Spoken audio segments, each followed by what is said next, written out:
So Sam, could you tell us a little bit about your experience in technology M&A? Yeah. So I've been doing technology M&A for the past 12 years, from services to software and semiconductor, even at times.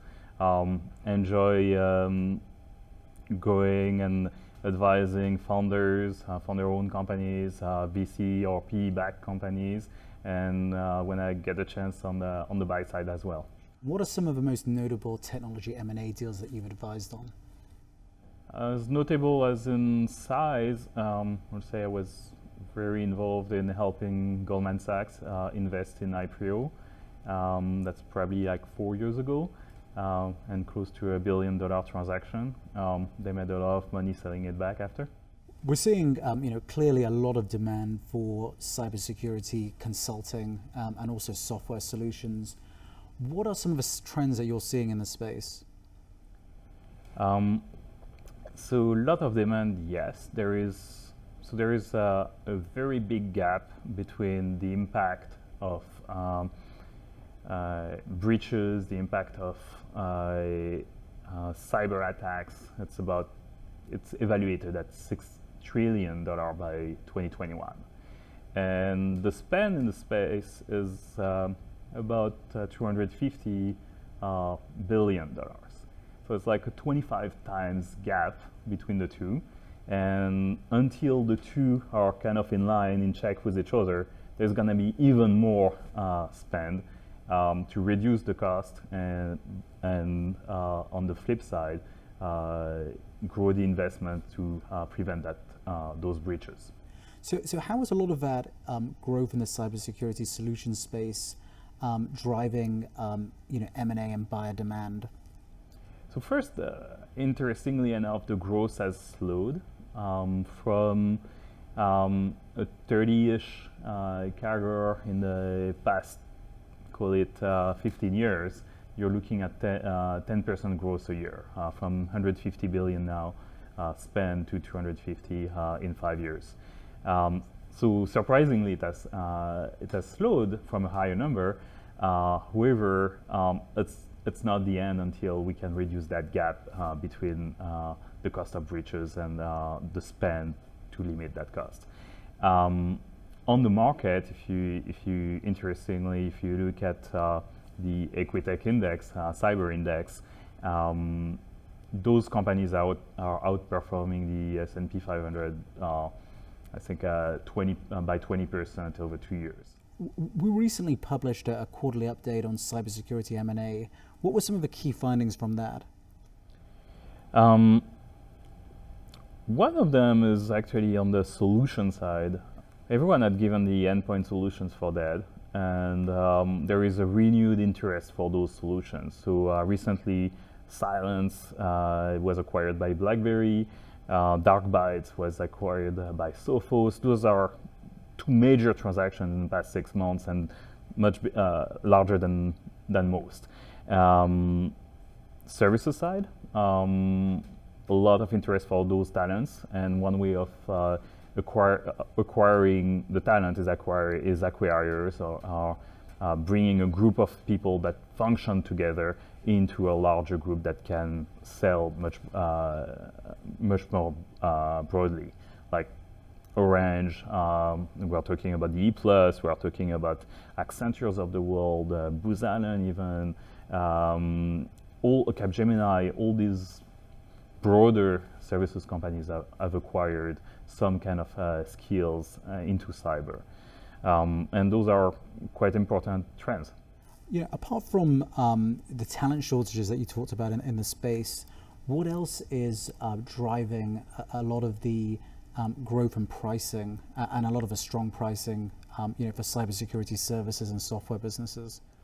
Just that I would say the talent is, again, you can't find those talents. There is a 0% unemployment in cybersecurity specialists. Everybody is somewhere or doesn't want to work, and they are making a lot of money for that. So it's whatever team is out there, team of talent, whether that's for software or services, someone will look at them. Now some solutions are better off than others. The growth in cybersecurity is mostly represented with cloud solutions, 50% of the market. About 20% of the market is the mobile threat defense, mobile security. So there's a difference between those sectors, those solutions. Of course, software growing 2 times or 3 times a year, software company growing revenue that fast is not going to go for the same price as a services company that may be growing slower. But just the supply and demand is driving prices up. I think one of the things that we're seeing, I guess, broadly on a macro level is also this abundance of capital. I think you touched on quite rightly shortages of talent, and we hear about cybersecurity being one area where there's a lot of shortage of talent, and then on the demand side, you've also got a lot of capital amongst strategics and private equities, all pointed now towards acquisitions, which I think is also driving up pricing and pushing a lot of this demand. I was thinking in terms of buyer groups that are interested in the space. On the latest report that we produced, there was a lot of different types of buyers, all interested in the cybersecurity space. So for interest in cybersecurity, a lot of unusual buyers will be there.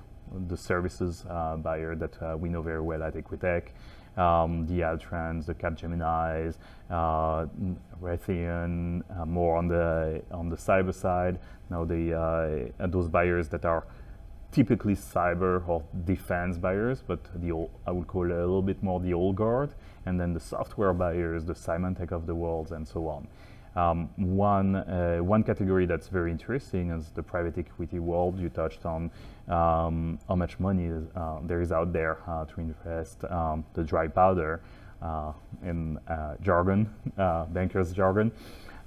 So those private equities, there are a number of plays. So for example, TA Associates, Thoma Bravo, the huge investments, thinking of buying companies like Symantec, huge investments, but there are also private equity plays like StackPath at Abri that are gathering solutions from a little bit different places in the market and build critical mass with a larger solution. Fidelis is another example from Marlin Equity Partners. And beyond that, there are private equity firms that are really specialists into the space.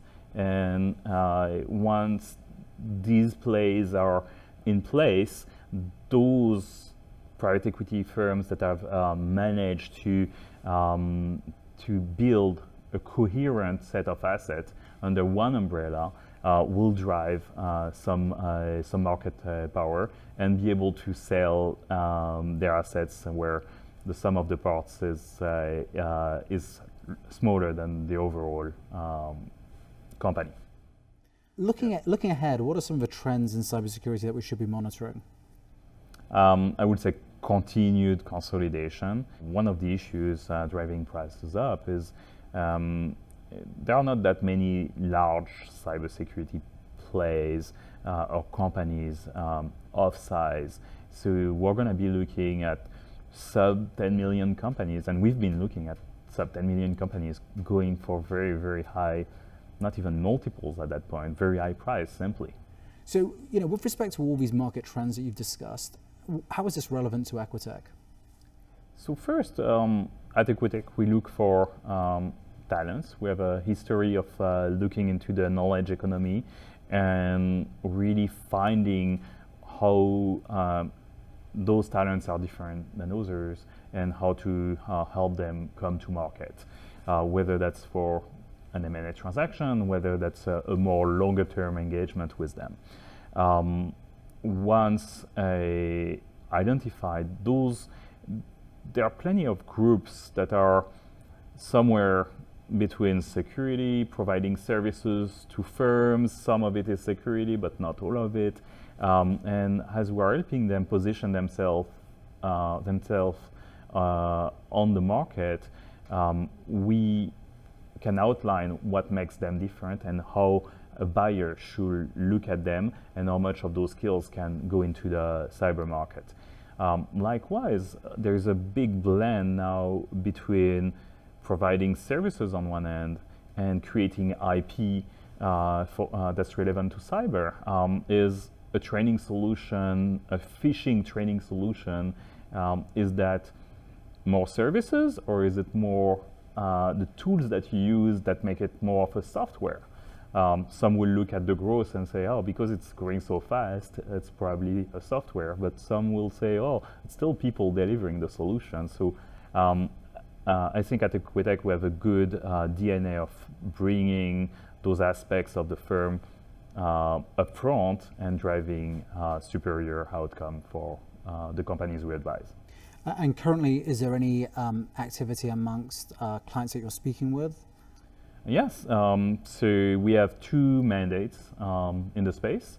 One is on the mobile security, both of them out of Europe. One is in the mobile security space, and the other one is more on the MSSP side. With respect to these opportunities, when do they expect to come to market? So without saying too much about our clients, one has received inbound interest, so we're accelerating the process, and the other one is in preparation. So Sam, you were recently at RSA 2019 in San Francisco. What did you observe at the conference? So beyond the fact that RSA has been growing and probably is way too big now for San Francisco, it's interesting to see most of the consolidation plays being announced or really being materialized at the conference. So for example, BlackBerry with its recent acquisition of Cylance, it sounded like Cylance was BlackBerry now. But also from a buyer's perspective, we see those consolidators. They probably know already everyone on the floor, or 80% of them. And they are still interested in looking at the booths, looking at who's attending, speaking to some. Most of those conversations, buyer to seller, or potential buyers and potential sellers, are obviously not happening on the floor, but more in the hotels around. But still, you still see the buyers and the investors on the floor, trying to find trends through the visuals.